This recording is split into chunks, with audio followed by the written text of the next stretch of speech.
We are once again back on camera, even though partially in the darkness, after a few days of sickness where I was weak and frail and desperate. I almost felt like a melee trying to play Mythic Nimue with 8 other melees around me. That was quite depressing. Now today, on a little bit of a less depressing note, we are looking at a comparison, because I'm afraid this might depress you for real. We are now almost 1 month into the season. That's right, we have almost gone through 4 full weeks of Season 3. So, after 1 full month, I think it's appropriate enough, it's an appropriate enough amount of time where we can draw the conclusion of how the meta has shaped, how the power of each of the specs, tanks, healers, and DPS has been in this month compared to the predictions, compared to what were people expecting, what were people betting on in the release of this patch. Not just for the fun of betting, not just because you wanted to be right, but of course because you were choosing what to play. Because you were choosing what to play based on what looked strong, based on how powerful the tier sets looked, or perhaps based on the simulations of the specs. And vice versa, based on what you choose not to play. Maybe you thought Havoc Demon Hunter's rework was going to be terrible. Maybe you thought Mistweaver Monk becoming finally a powerful healer was still a complete meme, or maybe you thought this day was the day of the Prot Warrior. So we are going to be looking at the comparisons of what were the predictions for this patch compared to how things actually turned out in reality at the moment, at the very least. So starting with the most populous of the role, we have the DPS. This was my personal prediction a week or so before the release of the patch when it came to DPS. Now, we have a few graphs, a few current rankings we can pick and choose from based on the current results of the specs. In my predictions, some of them were quite easy. Okay, I'm not gonna brag on the easy ones, because, for example, putting in the S tier something like Outlaw based on the results in Mythic Plus, something like Havoc Demon Hunter based on the results everywhere, something like Augmentation based on their entire existence, as well as laughing and dabbing on the garbage specs at the bottom that felt like they were being left behind and forgotten by Blizzard, like Shadow Priest, Affliction, Destruction, Windwalker, Elemental, Devastation, the poor guy having to suffer the existence of Augmentation. So all those picks were somewhat easy to guess, okay? Please, everyone who actually guessed and picked one of these bottom specs and predicted they were going to do well, form an orderly line and enter one by one in the mental hospital you escaped from, because that is the only other reason you would have actually expected any of these specs to do well. Now, I actually did have half a step inside a mental hospital myself, because in my predictions I also decided to buy the dip, to believe the meme, and to inhale the opium that for once Survival and Feral were going to be an A tier spec in this patch. I tried to listen, to read the logs and the results on the PTR, and trust me, I know now, to those who didn't follow the PTR, this looks like a meme, but Survival and Feral were doing well in the PTR. They were amongst the better performing specs, in particular in Mythic Plus, especially for Survival, as well as Feral also in single target in the raid. So there were reasons to believe they might have been there. Of course, I disregarded how much of a niche pick, how much of an underplayed pick both of these specs are. And the result is, of course, that neither of these specs is even close to being an A tier spec right now. Yes, technically, nowadays, the last couple of bosses of the raid are being done using a Feral Druid, but that's not because Feral Druid is OP, that's just because Guardian is bad, balance on those bosses is bad, and Restoration Druid is weaker than a few other specs of the healers, so you are left with bringing a Feral Druid if you want the Mark of the Wild buff. That's just about why Feral has a spot in those last couple of fights. Now, I am pretty happy with most of the other picks in my predictions, putting Assassination, Enhancement, Arcane, BM, Balanced Druid higher up in the tier. Perhaps BM nowadays, as we see the results, should have been a bit higher up, especially in the raid, more so than Mythic Plus.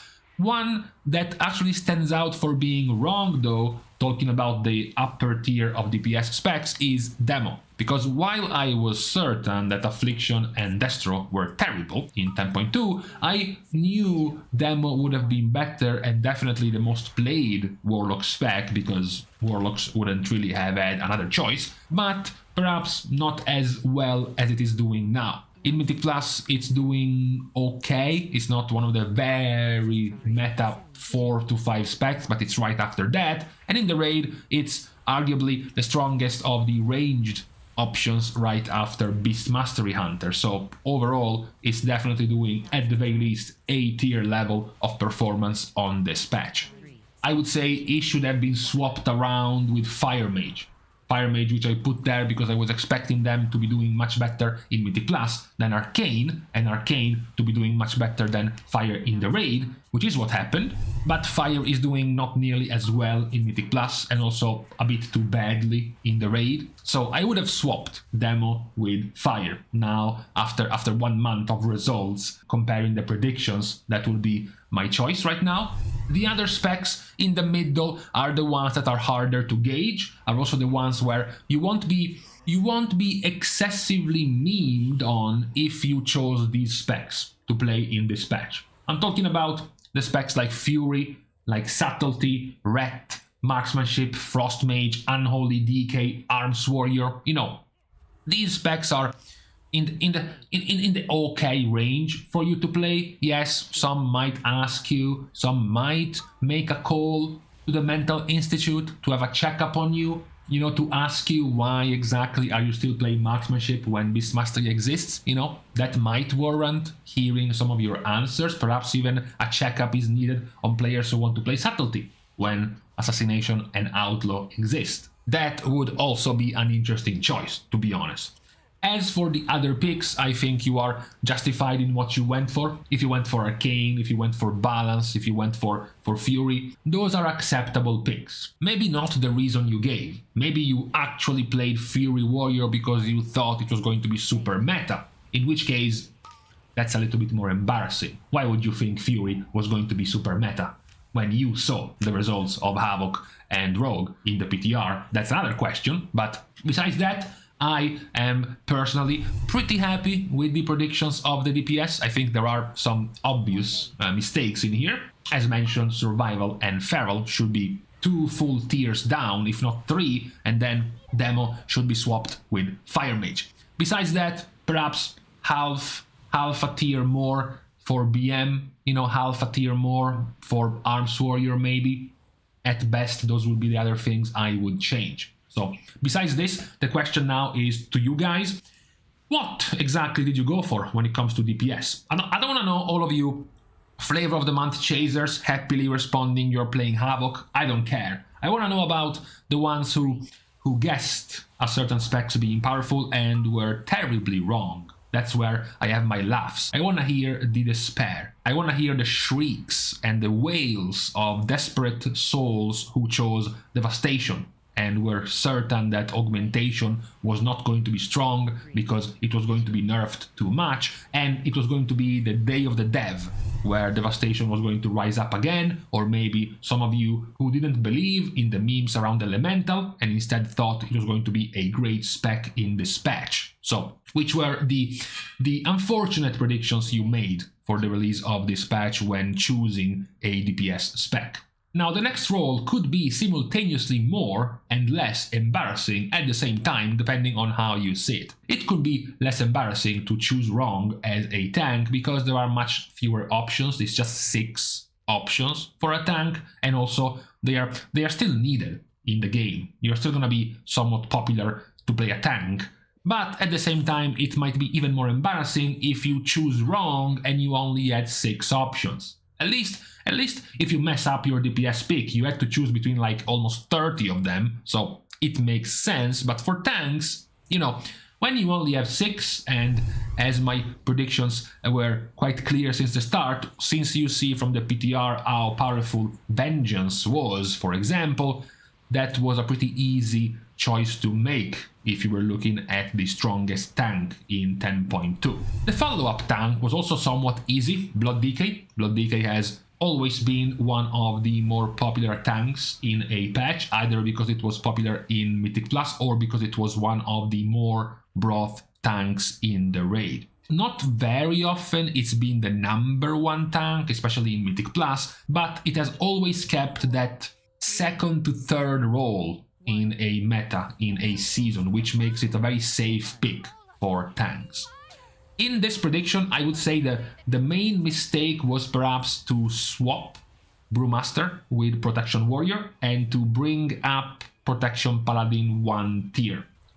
Maybe half a tier, because I don't think it's quite matching Blood DK, but definitely not the same as any of the other 3 tanks, because right now Prot Paladin is one of the more popular tanks in the raid and in Mythic Plus, much like Blood DK, so they are on a very similar level.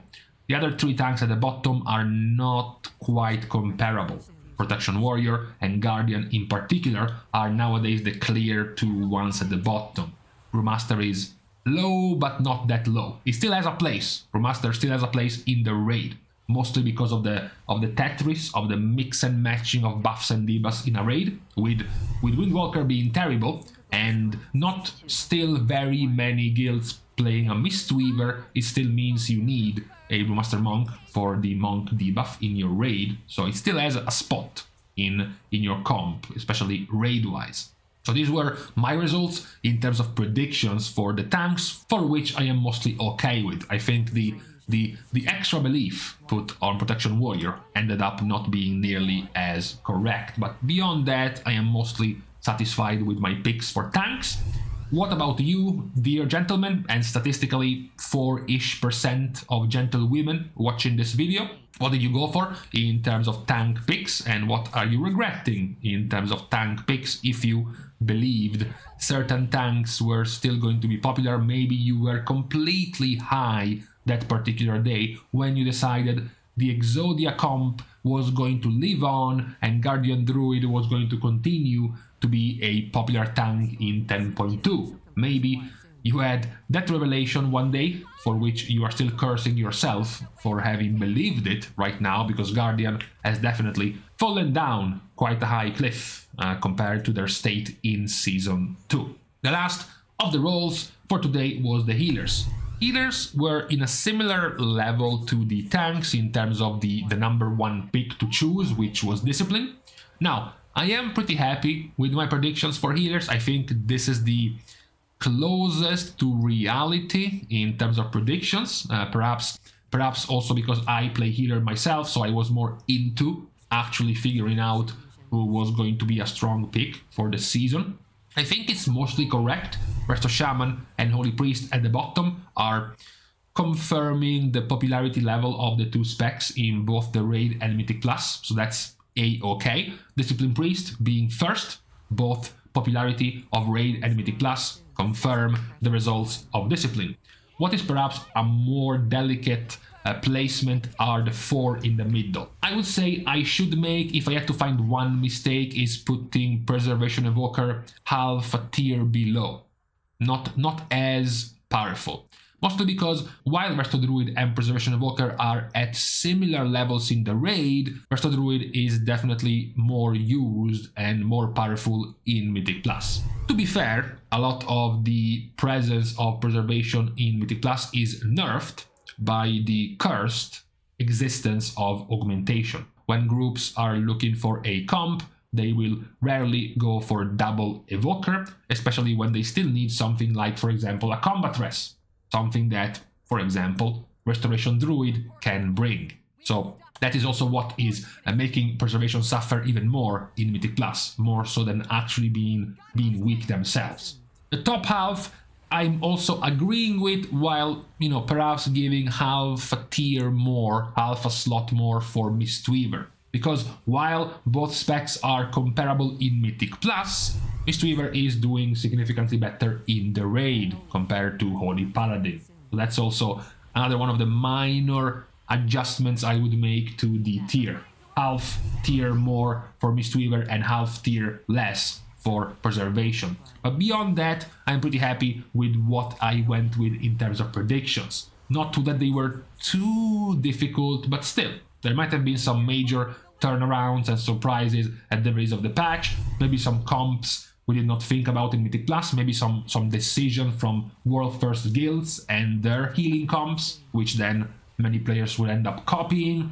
No, it ended up being mostly this level of a ranking for healers right now in this patch. Obviously, what follows this is the question to all of you viewers: what were your picks in terms of healers? What did you believe was going to be a powerful pick or the it spec for the patch, the flavor of the month options? If you went on a Hindu hallucinogenic trance trip and you somehow believed Shaman was going to be the to-go pick for the season because of their powerful tier set in the raid, maybe. If you lost all your credit, if you were literally bankrupt on Hopium and you had no more to give to Mistweaver, you just believed too often about this patch for sure, Mistweaver is going to be a good one, and for this one you just gave up, and now guess what happens? Now Mistweaver is actually good. Maybe you are sad. Maybe you are sad because you played Holy Paladin and you believed that after the Exodia times of Season 2, Holy Paladin had been nerfed